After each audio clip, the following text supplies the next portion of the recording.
Good afternoon, President Salovey, Marta Moret, colleagues and friends, and welcome to the Tanner Lecture on Human Values, hosted by the Whitney Humanities Center. My name is Alice Kaplan, and I'm director of the Whitney. One of the privileges and pleasures at the Whitney is to advise the president on the selection of Tanner lecturers. This year, we've had the exceptional opportunity to invite a speaker working in the field of artificial intelligence. Fei-Fei Li is an international leader in establishing a human-centered framework for artificial intelligence in research, education, practice, and policy. Her visit to Yale is especially meaningful for us at the Whitney, of course, because it's our first Tanner lecture since the pandemic and our first here in the Humanities Quadrangle, but also because it's allowed us to reach deep into our mission, to blend ways of knowing, as we've made contact with a community of scholars working in artificial intelligence and related fields across the campus. We've said to many of you that we are new to the neighborhood of artificial intelligence and delighted to be here. I'm especially grateful to our Dean of the Faculty of Arts and Sciences, Tamar Gendler, to Gary Tomlinson, former Whitney Director and Sterling Professor of Music and Humanities, and to Alan Gerber, Sterling Professor of Political Science, Director of the Institution for Social and Public Policy Studies, Professor of Economics and Statistics and Data Science, for their knowledge and their support in planning this event. Before we begin, let me say a few words about the Tanner Lectures on Human Values, which were established by the American scholar, industrialist, and philanthropist Obert Clark Tanner and his wife, Grace Tanner. Educated at the University of Utah, Stanford, and Harvard, Obert Tanner went on to become a New Testament scholar and professor at the University of Utah. But that is not the whole story. In order to pay for his education, he founded a jewelry company while still an undergraduate. His company, O.C. Tanner, which manufactures employee recognition awards and seeks to improve workplace cultures through personalized employee recognition, became an extraordinary success, and it is on this base that Grace and Obert Tanner's philanthropy was built. Yale is one of a number of universities in the US, the UK, and beyond to sponsor Tanner lectures. Appointment as a Tanner lecturer is a recognition of uncommon achievement and outstanding ability in the field of human values. The lecturers come from many fields and walks of life: philosophy, religion, and the other humanities, the sciences, the creative arts, the learned professions, or indeed from leadership in public or private affairs. The lectureships are international and intercultural and are meant to transcend ethnic, national, religious, and ideological distinctions. As I noted earlier, at Yale, Tanner lecturers are selected by the president in consultation with the director and the executive committee of the Whitney Humanities Center. We are thrilled, though not at all surprised, by this big turnout. Yale is obviously delighted that President Salovey invited Fei-Fei Li, Sequoia Professor of Computer Science at Stanford University, and Denning, co-director of the Stanford Institute for Human-Centered AI. You'll hear more about Professor Li's achievements and the impact of her work in a moment. Please note that there will be no question and answer period following the lecture. The video recording will be posted on the Yale YouTube channel in the coming days, and we invite you to check the Whitney Humanities Center website and subscribe to our weekly email at subscribe.yale.edu for updates. Now it is my pleasure to welcome to the podium Professor Marvin Chun, Richard M. Colgate, Professor of Psychology and Professor of Neuroscience. Marvin, it's such a pleasure, after having worked with you in your capacity as Dean of the College, to welcome you today as a leader in the study of brain imaging and artificial intelligence.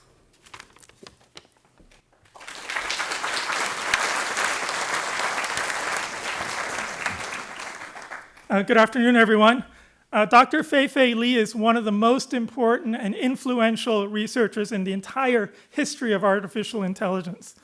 If you enjoy the ability to use verbal labels to search through your library of thousands of photos, or trust your Tesla to maintain its lane and speed as it races along with other cars down a highway, then you owe much to Dr. Li. An AI system is only as good as the data used to train it. And amongst her many accomplishments, she is responsible for developing ImageNet, a labeled database of images that enabled revolutionary advances in computer vision over the past 10 to 15 years. Even though I'm not a computer scientist, I'm deeply honored to have this opportunity to introduce Dr. Li because of our shared background in cognitive neuroscience, especially scene perception and categorization, a topic to which Dr. Li has made pioneering contributions even before developing ImageNet. Her broad research interests span cognitively inspired AI, machine learning, deep learning, computer vision, and AI plus healthcare, especially ambient intelligent systems for healthcare delivery. Dr. Li has published more than 200 scientific articles in top-tier journals and conference proceedings. Even more impressive is her measurable impact. With a total of over 181,000 citations, her work attracts more attention in 1 year than most researchers gain over their entire careers. Not surprisingly, she has been recognized with countless honors and awards, including election to the National Academy of Engineering, the National Academy of Medicine, and the American Academy of Arts and Sciences. I not only admire her accomplishments in research, but her contributions to society. She is a national leading voice for advocating diversity in STEM and AI. After serving as a director of Stanford's AI lab, she took a sabbatical from Stanford to serve as the vice president at Google and as chief scientist of AI machine learning at Google Cloud. Now, Professor Li is the co-director of Stanford Human-Centered AI Institute, and beyond campus, she is co-founder and chairperson of the national nonprofit AI for All, aimed at increasing inclusion and diversity in AI education. Recognized in 2016 by the Carnegie Foundation as one of the great immigrants, the pride of America, if you consider other past honorees on this list, I can describe Dr. Li to be like the Albert Einstein or the Yo-Yo Ma of artificial intelligence. We are excited to hear her speak to us about what we see and what we value, AI with a human perspective. Please join me in welcoming this year's Whitney Humanities Center Tanner Lecturer on Human Values, Dr. Fei-Fei Li.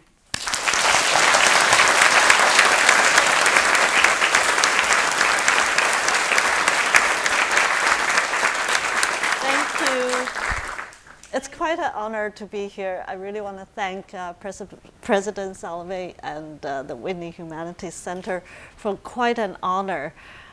Of course, I cannot pass the opportunity to also honor another incredible computer scientist who came out of Yale, that is Dr. Grace Hopper.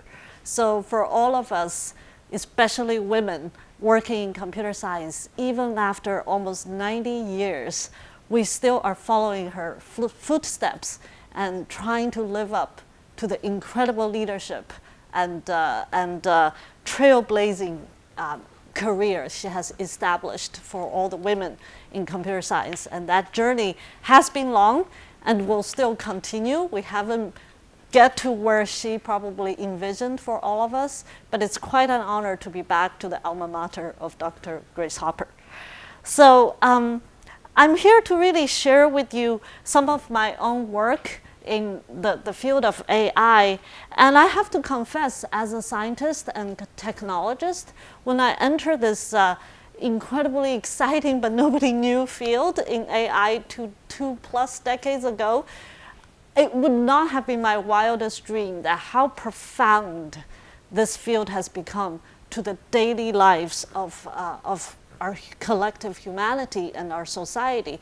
So I really cherish this moment to share with you what we have learned, but really hope to engage in a productive conversation with you. I understand there will be a conversation tomorrow as well, and hope to meet some of you after the lecture. So thank you so much. I'll begin my talk, as Alice has said, the topic of my talk today is what we see and what we value, AI with a human perspective. I'm going to take you back in history a little bit, back in history, 540 million years ago. just a little while back, life on Earth was very different. It was all underwater. Animals live in the primordial soup of the ocean, and frankly, there aren't that many animals in the world. Life was very chill. They float around. And then something really remarkable happened. It was a mystery. In what geologically considered a very short period of time, 10 million years, between 540 million years ago to 530 million years ago, fossil studies have told us the number of animal species just exploded. What happened? There were many theories, from climate change to the chemical composition of the ocean water and all this. But there is one influential conjecture that has captured the attention. And this was put forth by an Australian zoologist called Andrew Parker. By studying fossils, he conjectured that the Cambrian explosion, by the way, that's what the period was called with the animal speciation, Cambrian explosion, or Big Bang of evolution, actually. The Cambrian explosion is triggered by the sudden evolution of vision, which set off an evolutionary arms race where animals either evolved or died. So, vision, the onset of vision and perception, was one of the driving forces of the evolution of animal species. Furthermore, it's a driving force of the evolution of the nervous system, eventually leading up to very intelligent animals like us. In fact, today on Earth, the majority of the animals uses visual perception as a major sensory system to guide its survival and thriving of the species. And for us humans, we're very much visual animals. Our visual intelligence gets us to communicate with each other, to work, to navigate the world, to interact with the world, to entertain ourselves. And it's hard to believe that we can live without much of the visual intelligence. In the meantime, the field of intelligence also started to evolve in addition to what natural evolution is in the field of computer science. AI compared to evolution is a very, very, very young field. Most people say it's about 60 years. But the history of computer vision and the history of AI is very much entangled. Just at the very dawn of AI, back around 60 years ago, there was a very ambitious MIT summer project.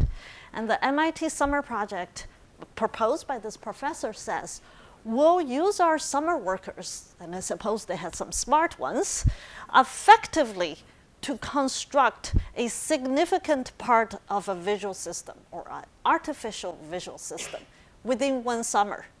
Well, that didn't quite happen, but the urban legend goes that this is the beginning of the field of computer vision, that someone or a collection of pioneering computer scientists had the belief that one day we can create an artificial intelligence system with the kind of visual intelligence that humans enjoy. Fast forward to the second decade, or actually the third decade of 21st century, vision has come a long way. Just as Marvin was mentioning about self-driving cars or visual assistant, driving assistance, to image classification, to the incredible work recently by generative arts, vision has not only become a blossoming and vibrant academic discipline, but it also has become a driving force in commercialization and industry. So the rest of the talk is really to share with you my own journey and perspective about my field. Where have we come from and where are we heading? And also, what are the human lessons that we have learned along the way of developing computer vision? So one thing that's been really fun to hear about this audience is that you come from all walks of discipline and areas, and I'm not going to assume everybody is a computer scientist or a student of AI. So let me just give a very simple definition, because a lot of you probably hear the words like AI, machine learning, deep learning, computer vision, NLP. What are these things? Well, here's a cheat sheet. I'm not going to go over everything, and I won't quiz you, but let's just get some basic definitions. Artificial intelligence, AI, is actually a term coined by computer scientist and Stanford's emeritus professor John McCarthy back in the 1950s, early 60s. He described this field as the science and engineering of making intelligent machines. Nature took 540 million years. Let's see how long that would take humanity to create a silicon-based intelligent machine. And within the field of artificial intelligence, especially as it grows, you start to see areas of disciplines emerge, such as field of computer vision, field of natural language processing, speech recognition, and robotics, and so on. And there are more and more newer fields within artificial intelligence or related to artificial intelligence. Okay, but you also hear terms like machine learning and deep learning. What are these things? Well, consider machine learning the mathematical language of doing today's AI. In fact, there are other mathematical languages have been developed in the history of AI. But for the purpose of this talk, machine learning is a relatively young discipline in computer science that combines statistics, applied math, and even inspired by neuroscience and psychology and all this, in terms of creating computer programs based on statistical models to achieve the goals of different kinds of AI tasks. And within machine learning, the latest revolution is based on a family of algorithms called neural networks. And we'll get to that a little more later, but you hear neural networks a lot, probably on news these days. And also there is a better name now, or less nerdy name for neural network, which is called deep learning. So these are the words you will hear from me. Okay, so let's get to the talk. So I want to share with you 3 parts of the work we have done. And the first one is building AI to see what humans see. First of all, let's just accept this. Humans are incredible visual animals, and we can see a lot. In fact, our visual system is very robust.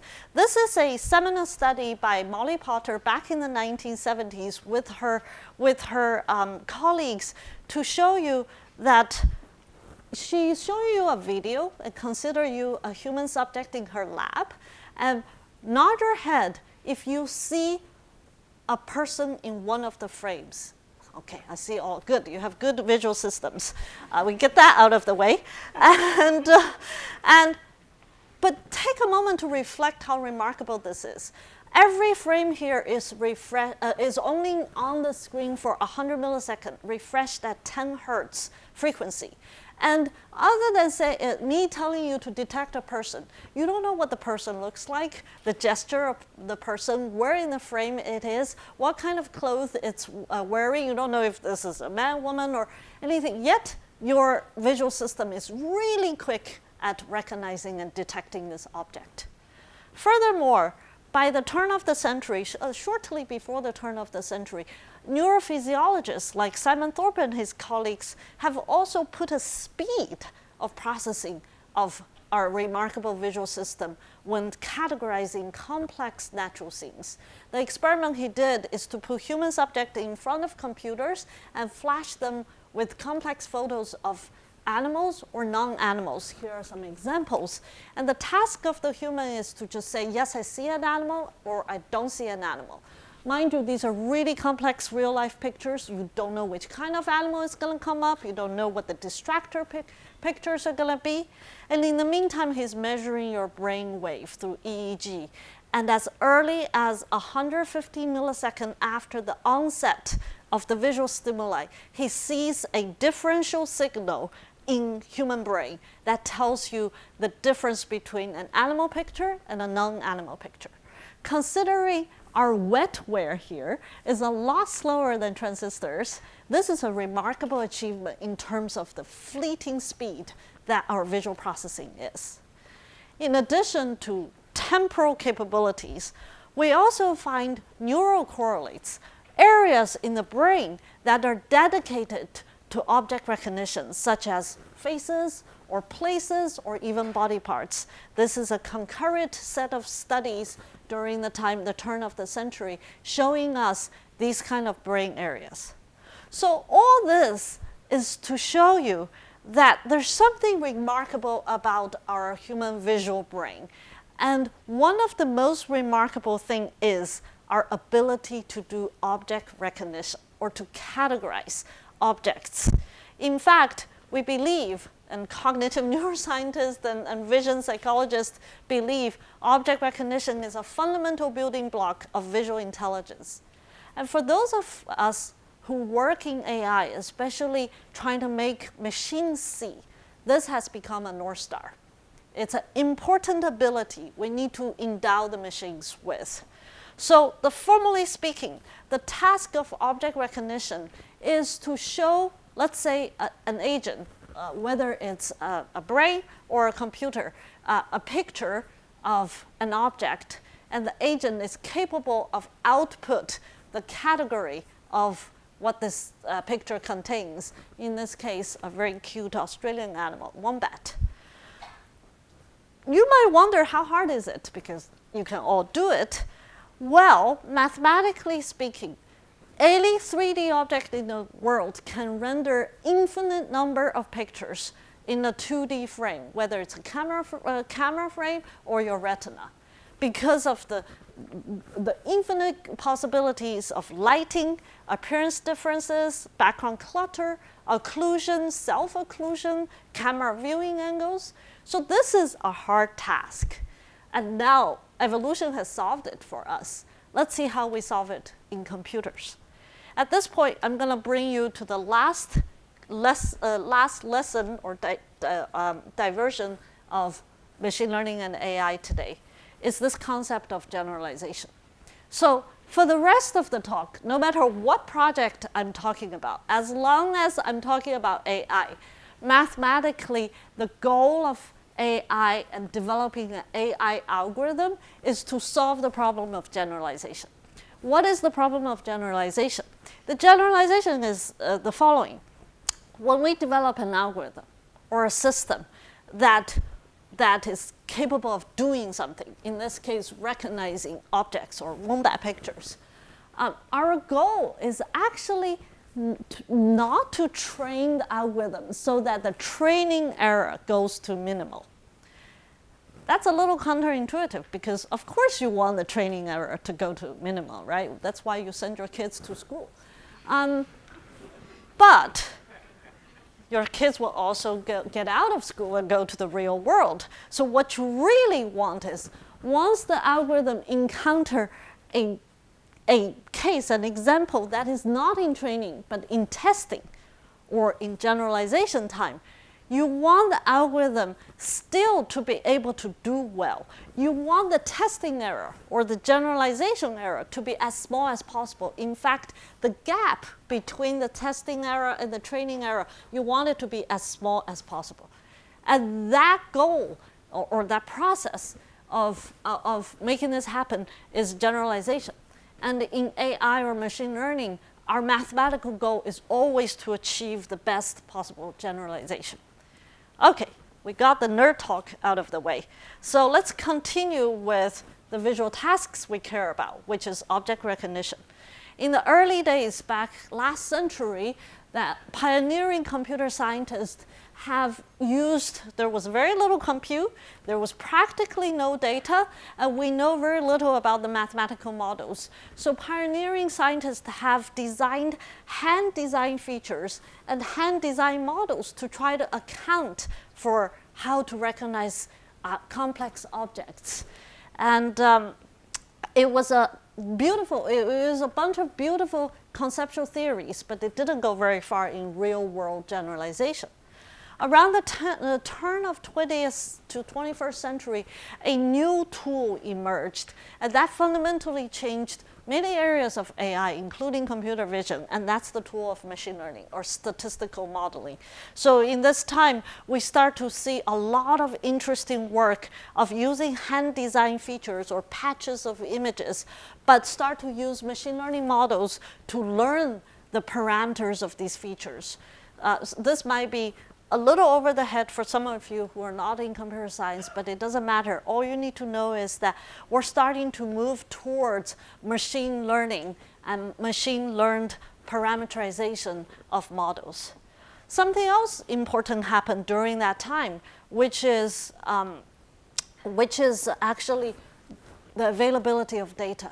Internet start to happen, and the field of AI and computer vision start to have available pictures to train our algorithms on. So in this seminal early work by a group of European scientists, they created this data set called Pascal VOC, so that the whole field, the whole community of computer vision field can start working on the object recognition problem by using this data set of a few thousand images and on 20 object classes. That was also around the time I graduated from PhD and became an assistant professor. And something really bugged me. Because while it's really cool, we're working on this North Star problem of object recognition, but we're working with 20 objects. Cognitive psychologists have told us humans have a remarkable ability of recognizing object categories, more than 30,000 object categories by tender age of 6. So 20 versus 30,000, it didn't fully compute. So my students and I started to examine the previous work in computer vision, in object recognition, and realized one of the biggest problems we might be facing is not the hand-designed models per se, it's actually the data we're training on. So in a 3-year effort, my collaborators and my students and I went a little crazy. We downloaded the entire internet we could get to. Back in 2006, 2007, more than 1 billion images. We hand curated through a crowd engineering method, 15 meticulously cleaned and labeled images, 15 million meticulously curated, labeled images across 22,000 object categories. And that was the ImageNet project. And ImageNet was born with the ambition that it will fuel computer vision and machine learning algorithm in a fundamentally, qualitatively different way. And to our, I wouldn't say surprise, but we're very happy to see that start to happen. A particular family of model that did really well when there is a huge flood and wealth of data available is neural network models or algorithms, especially in computer vision, convolutional neural network. Convolutional neural network is one of the statistical models developed since the last century, and it's not a particularly new set of algorithms. The early onset of the convolutional neural network history began even in the 60s and 70s and was further refined by people like Jeff Hinton and Yann LeCun. And for those of you not familiar with this neural network model, it is actually inspired by the brain. In fact, by the cat brain and the Hubel and Wiesel study on the cat visual system. So the fundamental building block of a neural network is a node, a neuron-like node that takes input from other nodes and sends output. And not only they take inputs, they also are layered hierarchically, so you can pass information around in an efficient way. So even 10 years ago, with the availability of ImageNet, we were making models, neural network models, as large as millions of nodes and hundreds of millions of parameters and billions of connections. And this number is tiny compared to today's neural network, orders of magnitude smaller than what we see in today's computer science. So with the help of computer ImageNet and the neural network algorithm, the field of computer vision started to see success in object recognition. So we're able to categorize, say, a picture of cat, or even find a cat in a more natural everyday photo, or some other pictures, some other objects such as teddy bears or girls and a boy, or even small objects like dog and kite. And then a historical moment happened. So for 3 years after after we built ImageNet, we actually open sourced this data set. We believe this is an important asset to our community. Not only we open sourced it, we created an international challenge to invite researchers around the world to participate in the object recognition challenge. And we curated a particular task called the ImageNet Object Classification Task with 1,000 object classes and millions of images. And then in 2012, the winning algorithm of the ImageNet challenge is by Professor Jeff Hinton and his student, called ImageNet Classification with Deep Convolutional Neural Networks. With this work, and people casually call it the AlexNet because of the first author, AlexNet cut the error rate, or the generalization error, as you all learned, significantly compared to the models, the previous year's models. And many people, and maybe historians will tell us in the future, many people now consider this moment and this work, the ImageNet challenge and the Alex model, the beginning of the deep learning revolution. And but AlexNet is only the beginning. There has been incredible progress in the field of computer vision, especially through these annual winners of ImageNet challenge in the following years. And that trend didn't stop. ImageNet challenge and the deep learning revolution took the world by a storm, and we see the progress of computer vision just accelerating. And we're very honored that ImageNet has been one of the most cited work in the history of computer science.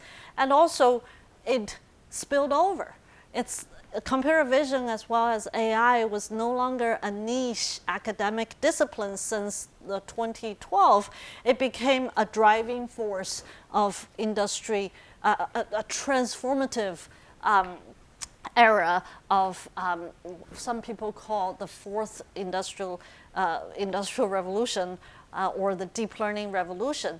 And the field of computer vision, if you look at some market research, there's projected tens of billions of dollars of market available now for computer vision.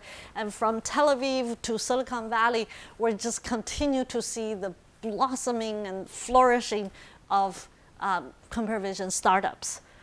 So back in the lab, my students and I don't believe that recognizing or the ability to label object classes is the end of our visual intelligence, right?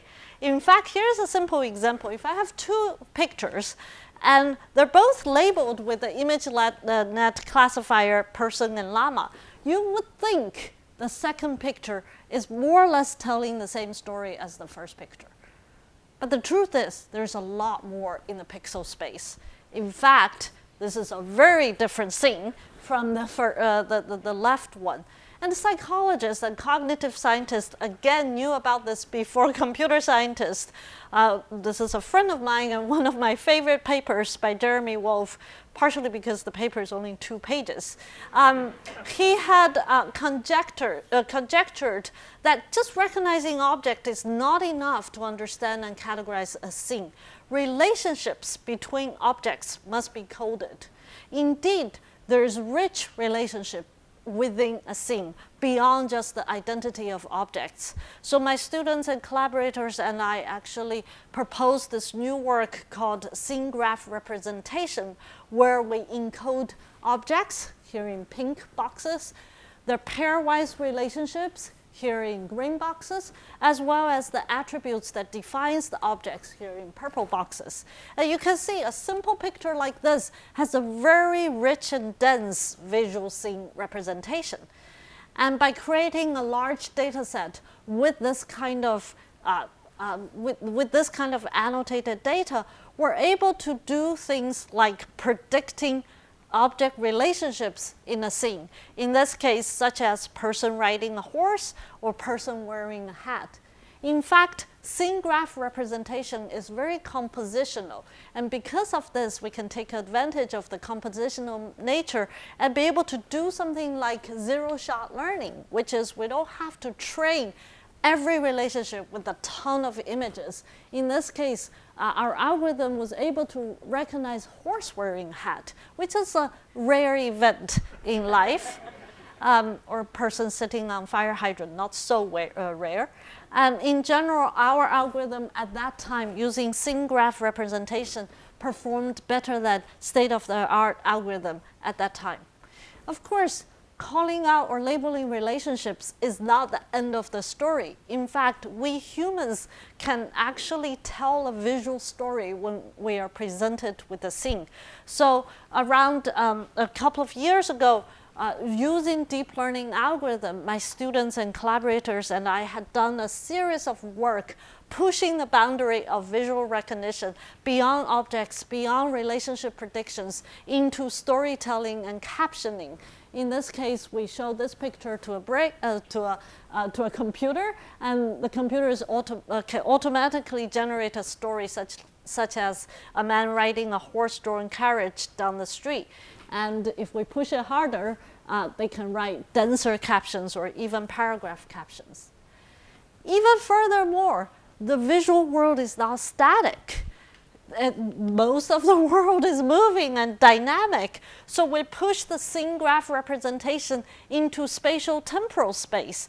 And we start to work on recognizing multi-object, multi-actor activities and relationships. This is an example of an algorithm recognizing not only ping pong or table tennis players, but their movements and the relationship between the table, the ball, the referee, and so on. So all this is to show you that the field of computer vision has really blossomed, and there are so many interesting things to work in. Beyond my own lab, our field has made tremendous progress in 3D vision, in pose estimation, in instance segmentation, and in generative arts of vision. And this journey hasn't stopped. We continue to see the explosion of computer vision development. So for this part, we have observed data, compute, and neural network algorithms ushered in the deep learning revolution in AI. But I'm a firm believer that AI's development has been and will always continue to be inspired by brain science and human cognitive science. And here are the collaborators and students and postdocs who have contributed to the work I mentioned earlier. Now let's look beyond what humans can see. I know what humans can see as an inspiration of computer vision, but can we build AI to see what humans don't see? Well, to start with, we don't know everything about the object world. In fact, can you name all the dinosaurs here? Maybe if you have kids, but even with kids, I'm unable to name all the dinosaurs. And there are tens of thousands of bird species and thousands of I guess we don't call species, car types. And so this is what we call fine-grained object categorization. And to be honest, most humans, normal humans, cannot recognize that level of bird species or that many cars. And this is where computer algorithms have pushed the boundary of human visual ability. And we have in our lab, as well as other people's lab, created algorithms to do this kind of thousands of bird species recognition. And this is one of my favorite work because we scraped the Craigslist or Kelley Blue Book to learn 2,800 types of cars ever manufactured since the late, I think, 1970s. And then we take these car detectors, we scan Google Street View images across 200 American cities, and we learn about neighborhoods, we learn about sociology. We can correlate the recognition of cars with census data like neighborhood education level or income or even voting patterns. So computer vision, just like human vision, is a lens not only to just see what the world is, but to see and understand who we are and the human society. So that was object categorization, but I want to push you a little bit because our human vision system actually do have limits. And this is a famous visual illusion test that many of you know, the Stroop test. And you know the words, but can you read to yourself the color of the words, not the words itself? So from left to right, top to bottom, I would say red, oh God, red, orange, green, and it's hard, right? And we feel bottlenecked, and there is a conflict. And here's a related visual illusion to show you that we have limited human attention resource. So in a change blindness example, I'm showing you two alternating pictures, and there's one change in the alternating pictures. Nod your head when you see the change. Oh, this is an IQ test. Okay, so you didn't nod as fast and as much as that Molly Potter's detecting the person. So it's the jet engine. Okay, let me do it again. Right? A huge part, right? And okay, so this is fun. But the limitation of visual attention is not fun when it costs lives. In fact, medical errors are the third leading cause of death in American healthcare system. And we have many situations in the medical scenario that we need more visual attention. For example, surgical instrument, accounting for surgical instruments. There are so many of them during a surgery. And to this day, it's humans, nurses and doctors who have to tabulate and count them during the process. And it slows down the surgery and sometimes causes errors. So can we imagine computers to help? If they can recognize 2,800 types of cars or birds, can we account for surgical instruments? Here is a pilot study we did in actual surgical rooms at Stanford Hospital where the computer vision algorithm is automatically accounting for all the sponges in the scene. And we can imagine to take this further and help the doctors and nurses. So there's a lot more humans don't see that we can ask computers to see. But sometimes not seeing is more profound. This is really one of my favorite visual illusion, and I'm just giving you the answer right here. I didn't even have time to test you. So if you look at the top image, square A and B, don't you swear they're of different grayscale values? And then you copy this image and put these two gray bars, they're identical gray values. Isn't that crazy? Because of the context, the prior knowledge of shape and lighting, you have a different way of processing this visual information. For those of you who are old enough, who are they? Clinton and Gore, right? Of course it's Clinton and Gore. Really? Is it really Clinton and Gore? Look hard. Now, it's actually Clinton and Clinton. But because of your prior knowledge, the context, the hair, and all this, you see two different people. You come with your own human visual bias. And this is a fun example, but bias is not fun. Bias can be hurtful, bias can harm people, and then can particularly harm people in underrepresented, underserved community. So computer scientist and poet Joy Buolamwini put this beautifully in an example in a poem she wrote called AI, Ain't I a Woman? And this is to really raise the awareness of AI algorithms, in this case facial recognition algorithms, failing to recognize women and people of color's faces. So AI can amplify human bias, especially if the data is biased and has issues. But the good news is there is a growing body of work that is seeking to address this. I'm just showing you a few examples, and there's a lot more happening now, and the awareness level is a lot higher. So we talk about bias, seeing bias, but there's something even more profound of not seeing. And it's very important. And consider the situations when you don't want to be seen. In fact, it is really important to recognize privacy is part of human dignity and it's part of human rights. And when we are creating these powerful computer vision algorithms, how do we address the issue of privacy?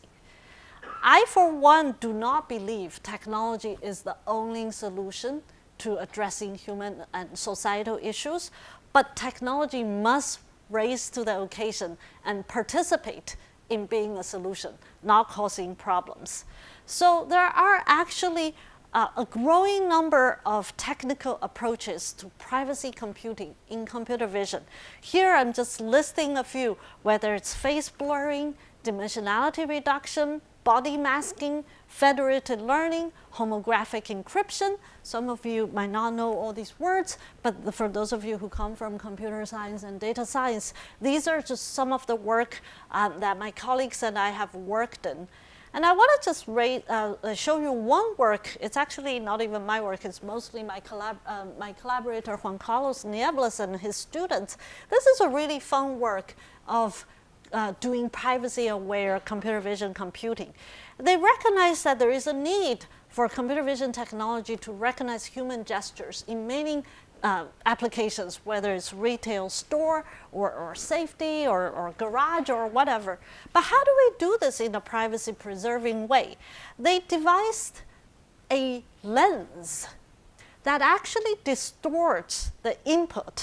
So instead of seeing humans, it blurs. The lens gives you images like this. But it's not enough to just have a blurred picture because you still want to recognize what's going on. So they actually developed a set of algorithm that's coupled with this hardware so that even when the pictures is distorted, the algorithm is still capable of recognizing relevant human activities. So this is a way to balance the need to recognize what's going on, but to protect privacy as much as possible. Of course, all this is just ongoing work, and this is a long journey. But in this part, we talk about building AI to see what humans don't see. But what we really learned is that bias, privacy, these are the issues AI can amplify or exacerbate many profound issues that plagued humanity for ages. So we, as technologists, along with other stakeholders, must commit to study, forecast, and guide AI's impact on people and society in a multidisciplinary approach. And these are some of the lead collaborators, students, and postdocs who have contributed the work I talked about in this section. This brings us to the last topic of the day, is building AI to see what humans want to see. Let's face it, when we talk about AI today, the most important concern, one of the most important concerns society has is the labor threat. You know, when we are building automating machines, we're taking away human jobs, be it truck drivers or radiologists or factory workers. And we see these kind of headlines all the time. I, for one, have worked in an industry for the past 10 years that I see, I see a different angle, and I see an equally important or maybe even more profoundly important problem, is actually the current labor shortage in many of our industries, such as healthcare. By next year, that's like 2 months from now, America will be missing 1 million nurses. And our current nurses are overworked and underpaid and overexhausted. And these are the issues, are the very human issues that we're facing. So how do we balance the concern for AI's labor threat, which is real, and we need to really think about it, to the many of the current issues of labor shortage or even unsafe work environments. So we really believe, and I really believe, there is a verb we need to replace, and it's the word replace itself. AI should be augmenting human capabilities, not replacing human capabilities. And I want to show you 2 lines of work in this arguing for AI's augmentation. One is back in healthcare. I already give you a little bit of a teaser early on that medical error is a leading cause of death, one of the leading cause of death in American healthcare system. In fact, there are many healthcare scenarios where we don't have enough human eyes to see, to ensure quality, and to ensure safety. So more than 10 years ago, my colleagues in Stanford Medical School and I came together and started to really imagine, can we, in this new wave of machine learning, deep learning revolution and smart sensors, can we imagine that we use these smart sensors and ML algorithms to glean health critical insights that are important for patients and clinicians. And this technology is what we call ambient intelligence for healthcare. A couple of years ago, we put our work, 10 years work, in a Nature review. I'm not going to get into the details of this paper, but I'll give you a couple of nuggets of what we talked about. The first one is hand hygiene. Hand hygiene practice, proper hand hygiene practice is very important to reduce hospital-acquired infection, which causes tens of thousands of lives, 3 times more than car accidents on America's road. And whether we're talking about human auditors or technology like RFID, they're actually more or less ineffective or too time and labor prohibitive. So we piloted this project at Stanford Hospital, where we put a smart sensor on top of the gel dispenser, the sanitization stations. And these sensors capture depth images that look like the blue videos. So it's more or less protecting the privacy of our clinicians. But in the meantime, our backend algorithms is running 24/7, recognizing proper hand hygiene activities. Here, if you see a green box, it means the clinician is properly gelling his or her hand before entering the patient room, and the red box shows that proper hand hygiene movement did not happen. Our algorithm performs on par with ground truth, is a lot better than 1, 3, or even 4 human observers. So we also worked in ICUs. Patient mobility is linked to improved recovery. But how do we know a patient is being moved properly, both in terms of frequency as well as other measures? It's hard. We're still resorting on human auditors, and if you know anything about the work of ICU clinicians, you know they're overworked and not enough hours to even cover how much they need to do. So again, we put these smart sensors in Stanford Hospital as well as a hospital in Utah, and start working with clinicians on, can we prototype a potential AI help here.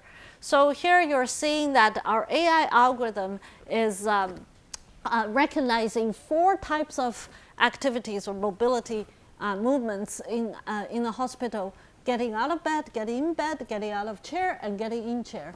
And we're showing that our algorithm is performing very well against human-labeled ground truth. Last but not the least, there is a lot more potential in using this kind of ambient intelligence technology in senior homes and aging in place to predict and prevent unsafe events, monitor patients with mild symptoms, and manage chronic conditions such as infection, mobility, sleep patterns, and diet. In fact, I pay particular attention to this aging issue because America is aging, the world is aging, and we're having a real labor shortage of caretakers.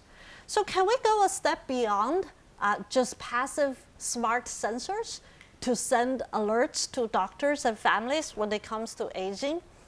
Here's a little bit of sci-fi. Because of the decrease of availability of caregivers, can we imagine one day AI in the forms of robots can also help our seniors or aging in place? And here is not to replace humans. Human connection, human emotion, family is important. But there's a lot of tasks we can imagine robots to do. And it's also, remember, there is 18.4 billion hours of home assistance from unpaid caregivers that's not accounted in our current GDP. And guess who it impacts the most? Women and people of color. So, as an AI scientist, I'm extremely excited to imagine a robotic future that can help people at home. Well, don't get too excited too soon. Here's where today's robots are. We hear a lot of robots in factory settings. Those are very structured and pre-programmed settings. If we put a robot in an unstructured setting like this, the poor guy can barely put a box on a cart. And this is, I hope I didn't offend any roboticists in the audience. We know that there's a long way to go in robotics. In fact, that most of robotic research today is still more or less limited to short horizon tasks, such as placing something or opening a drawer or door, or inserting a peg in a hole. And moreover, if you look at robotic research and the papers we publish, they're mostly done, our experiments, in artificially simple environments, small scale and anecdotal, experimenter picked tasks and setup, lacks standard benchmark and metrics. And if we want to connect this to the goal of everyday robot, the real world is a lot more complex, dynamic and uncertain, has large variabilities, interactive and social, and has a lot of tasks. So how do we close this gap? Well, if we have learned anything in the past decades of the deep learning revolution, we have learned that data and benchmark has come a long way in other related fields, such as computer vision and natural language processing. In fact, with this kind of inspiration, we ask ourselves, can we get inspired for a new North Star for robotic learning and embodied AI? And this is the last work I want to present in this lecture today, is an ecological robotic learning environment and a large and diverse set of activities that is proposed by the Behavior Project at Stanford, which is a benchmark for everyday household activities in virtual, interactive, and ecological environments. It's been so fun to work on this project in the past 3 years, and we have both cognitive psychologists and roboticists and computer scientists working together. Before we're talking about, oh wow, this is virtual world, what are they talking about? Let's just take a moment and think, at the end of the day, what kind of tasks are we talking about here?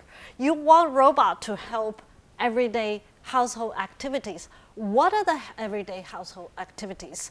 Well, let's do a little bit of an experiment right here. I'm going to ask you about some household activities that you would like a robot to help you with. Just like nod or say something if you like that. What about cleaning the kitchen floor? Okay, good. Yeah, good. Shoveling snow in Connecticut? Okay, good, good, good. Folding laundry? Okay. You know, I fold a lot of laundry at home. I actually like that time. But anyway, robot can do that. Cooking breakfast? I'm getting a little bit of a pause from you. Okay, this last one is the best. Opening Christmas gifts. Okay. By the way, I don't know if you noticed, every single one of the images are AI generated here, not human artists. So, okay, so that's good. So this is really important. We are very enthusiastic technologists, but before we even start our project, let's focus on humans and people's need. So before we started Behavior Project, we actually did a large-scale user study with 1,400 participants from Amazon Mechanical Turk and curated 2,000 plus everyday activities that are proposed by government data, and ask people how much would they benefit if a robot did this for them. Because it's important to know what humans need. And then we got the scores, we ranked them, as you just showed. Cleaning, we all want cleaning. But people don't like robots to open Christmas gifts or throw darts. I guess they're worried robot would win, or buy a ring. I hope not. So okay, so if you put the top 1,000 tasks that people prefer robots help, they actually do cluster into mostly cleaning tasks or some simple cooking tasks or some boring shopping tasks and so on. So that's good. So we decided we're going to take the top ranked 1,000 household activities as the baseline, or as the activities we will work towards for our robotic learning project. But that's not enough. In what environment? We don't want to use anecdotal, small-scale, simple laboratory-made environment. So we actually scanned 50 real-world environments from apartments to restaurants to offices to stores, and use these as basis for building our robotic training world. And we also obtained 5,000 3D object models across 1,200 object categories. And these object asset models cover 30 plus different properties, from temperature changes to articulation and deformability and so on. Now with all these ingredients together, we're ready to make an unprecedented large-scale simulation environment for robotic learning. Simulation environments are very critical. In fact, they're fast, they can be used to transfer to real world, they're safe, and they are more reproducible, and we can work towards a more fair data set using simulation. And there has been good work. There has been a lot of efforts in the field of AI in creating simulation environments. And these are some of the state-of-the-art simulation environments by our colleagues in the world. Behavior Project, we partnered with NVIDIA's Omniverse team, which is a commercial-grade simulation environment, and we aimed at creating a realistic environment to train robots, both in physics, perception, and interaction. Here I'm showing you examples of realistic physics. You see thermal effects, you see lighting and reflection effects, you see fluid, deformability, transparency. We also did a user study on the realism for perception. We compared behavior's environment or simulation environment against the other simulation environment and asked people to score the perceptual realism, and behavior came out pretty well. We also tried very hard to reproduce the realism in physical interaction. Here you're seeing robots doing things with pretty complex materials, such as water, fluids, or deformable materials. So this is just a very messy, nerdy chart that we put together to show you the quantitative comparisons of behavior compared to other simulation environment, and how behavior is more diverse, more large scale, and complex in several important dimensions. Of course, with the goal of creating a new generation of robotic algorithms for these everyday household activities, we want to start by asking the question, how did today's algorithm do? We picked 3 behavior activities: store decoration, collecting trash, and cleaning table, to benchmark against today's state-of-the-art algorithm. This is a little dense. I promise this is the last dense part of the talk, where we use these 3 tasks, and we change different conditions of the algorithm to see how the state-of-the-art algorithm do. Let me just say that if we do not give artificially privileged information to today's state-of-the-art algorithms, the performance is 0. Well, that's actually encouraging. At least that's what I said to my students, is that you want to be challenging, and this is where we can make progress. But of course, if we relax and give some privileged information, for example, here we give it what we call action primitives, which is, for those of you coming from robotics, you'll know this is a little more just pre-programmed movements, then the performance start to improve. And if you add some artificial memory to this, it'll improve even more. All this is to say, this heavy chart is to say that behavior is perhaps one of the most challenging benchmark in today's robotic learning. And we find it very exciting that we have now this fertile playground to train 1,000 household activities for robotic learning algorithms. And we're not stopping here. We're also taking simulation into real world and creating a sim to real possibility. At Stanford, we created a real-world apartment and also have a real-world robot called Marvin working with its own digital twin in the simulation environment, so that we are simultaneously training the virtual agent as well as the physical agent. Here's actually Marvin. Marvin is very slow, but Marvin is actually successfully going to pick up this bottle, and with the goal of sending this bottle to a trash bin. So let's see if Marvin does that. So please bear with me. Marvin, in this case, successfully will navigate to the trash bin and place the bottle inside. Okay, so but Marvin is not successful in many times. Sometimes he navigates to the wrong table. Sometimes it just doesn't pick up the bottle. Sometimes it didn't manage to place the cup in the right place. So I'm just showing you this to show you we still have a long way to go to get the the cleaning kitchen floor thing going for us. And this is a teaser video to show you our behavior project and give you a little more sense of the diversity of this environment. Of all these are our simulation environments. And with the video, you get to appreciate a little more of the complexity of behavior, complexity of the environments, the large-scale things from store to apartments to restaurants, the kind of different objects, and of course the website of behavior. So, okay, so we started by that per robot, and our goal is one day we'll create household robot. And that's still a long journey, but I'm very excited by behavior because it is born with the goal of augmenting people, not to replace people. It's large scale and diverse, and it's striving to be realistic and ecological.